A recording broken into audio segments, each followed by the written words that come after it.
Even though the reviews on Steam don't look too good, I couldn't care less.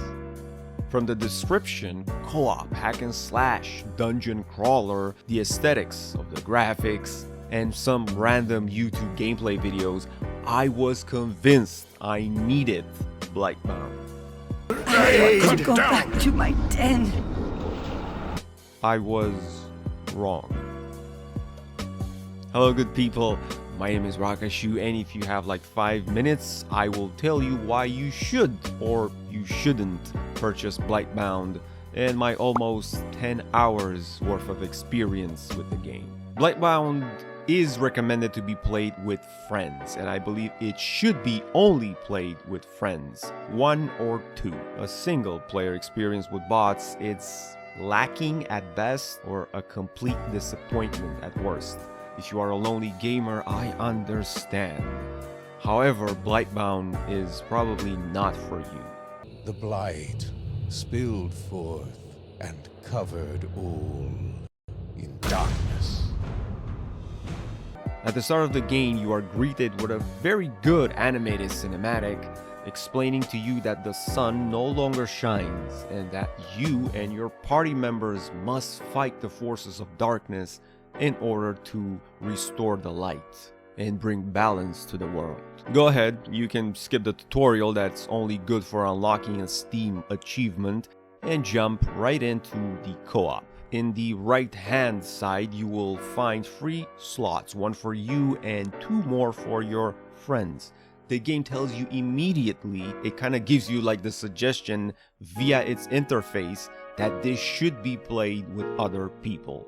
There are 3 classes, a tank, a rogue with high dealing damage, and a support mage / healer.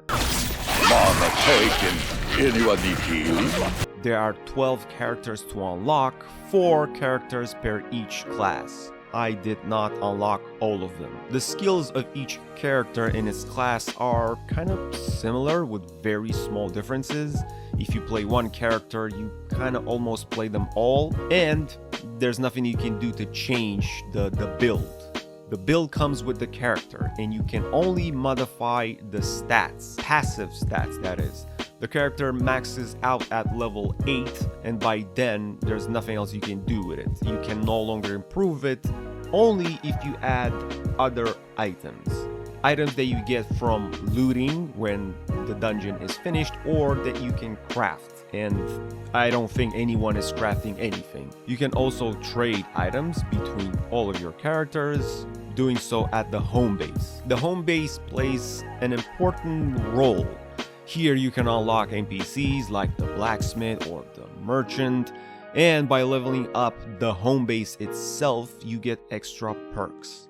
Like for example, at level 11, you can add an extra point of passive to all of your characters. You can level up the home base via the experience that you get from completing a dungeon. You must complete the dungeon, if not, you're not getting any experience. Each character has voice acting, which is pretty good, and a unique story to itself. Yet, unfortunately, the story can be kinda ignored. However, for the first 2 hours, give or take maybe 4 hours if you're gracious, it's fun. I mean, you are playing with your brother, your friend, someone via Discord, or maybe in the same house. It can maintain itself for 4 hours. And in all of that time, you get to experience what it feels like probably 80% of what the game has to offer.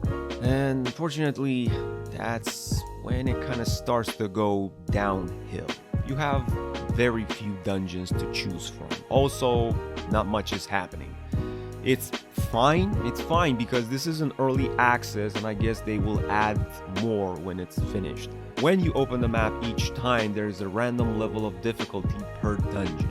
You have easy, medium, hard, very hard, tough, and impossible.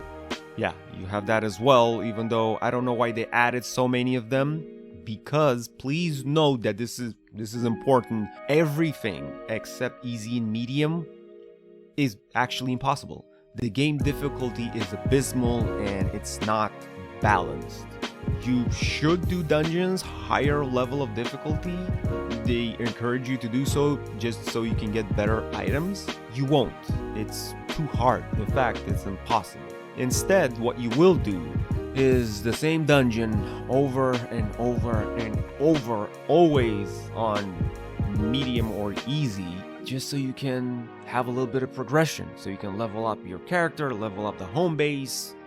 And as for the items, well, you guessed it. It's copy-paste. Because you're playing it always at the same level of difficulty, you're not getting nothing new. You're gonna have 10 swords each of the same type in your inventory. Let me tell you, I mean, even from the first 2 hours, the name of the game here is repetition. In fact, I don't want to be rude, but they should have written this in the Steam description page. Oh boy. At this point, the people that you are playing with on Discord, your friends, are starting to get the gist of it. Everybody is picking up on the same pattern. Repetition and boredom, and the fact that not much is happening in the game. There you are, talking with your friend about life, your job, school, philosophy, do-it-yourself toilet seats, any subject, doesn't matter, just because after a few hours the game is no longer interesting. There's a couple of bugs and glitches that do break the game. Again, it's early access, they will fix it. Moments when you have to restart the dungeon because there is an invisible wall and you can't get past. A random mob gets stuck in a texture somewhere and you can no longer progress further. And speaking about progression, we were not able to find the boss, the Oracle, that we had to fight to continue the story. And apparently, this is an issue others have as well. I mean, right now, perhaps Blightbound can be a long-term investment. Maybe in 2 years, because I don't see it happening in 2022. Maybe by 2023, it will be fully ready.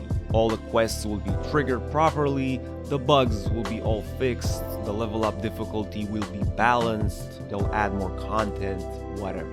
I just don't think you should purchase something based on future promises, and while it has the potential to be something, right now it's not.